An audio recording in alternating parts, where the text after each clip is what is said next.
My boyfriend, Harvey Seinfeld, got diagnosed with cancer and needed a liver transplant. When I found out I was a match, I didn't think twice. 2/3 of my liver, gone. The pain was brutal. As soon as I came to, I dragged myself to his room. Right before I walked in, I heard him laughing with his friends. Harvey, you're a genius for coming up with such an epic revenge plan, he snorted. If I didn't have to keep it low-key, I would have taken a kidney just for fun. It's her fault Vivi bombed her art exam and had to study abroad. Vivi's coming back next month. That's when I'll be done with her for good. Chapter through the crack in the door, I saw Harvey, sitting up in bed, looking perfectly fine, rosy cheeks, not a hint of sickness. His friends were still buzzing with excitement. Back in college, you hired people to mess with Leah, made the whole class freeze her out. She couldn't even go back to the dorm for a month. And right before graduation, you had her final project deleted.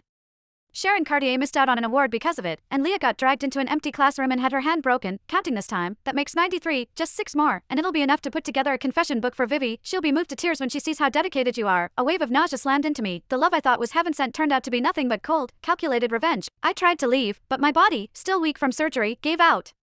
And I crashed to the floor. Pain ripped through me as the incision tore open, blood soaking my gown. The doctors warned me not to donate. My health was always shaky, but I did it anyway, desperate to ease Harvey's pain. This was the hospital's fanciest VIP ward, completely empty to keep it quiet for him. The second I hit the floor, they noticed Harvey's face twisted when he saw me. Leah, you just said surgery. How are you here? Before I could answer, he shoved the guy next to him. Go help Leah.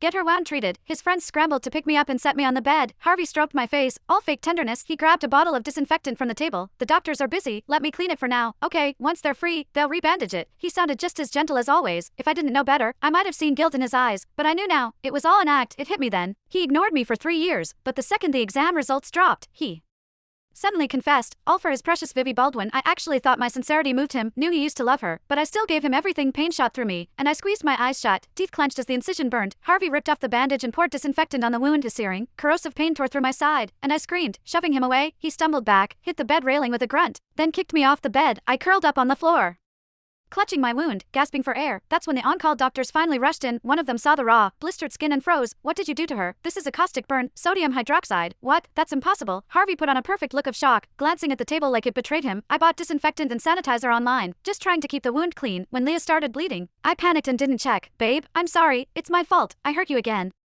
He pounded his chest like he was devastated, but I knew better. If he really cared, he wouldn't have kicked me like that. I stayed quiet, letting the doctors lift me onto a stretcher. As they wheeled me out, I heard cheers from Harvey's room. Harvey, you're a genius. You knew Leah would come check on you and swap the disinfectant with sodium hydroxide. That wretch just got burned. Bet it'll scar for life. Did you see her crawling on the floor like a dog? I almost died laughing, my fists clenched.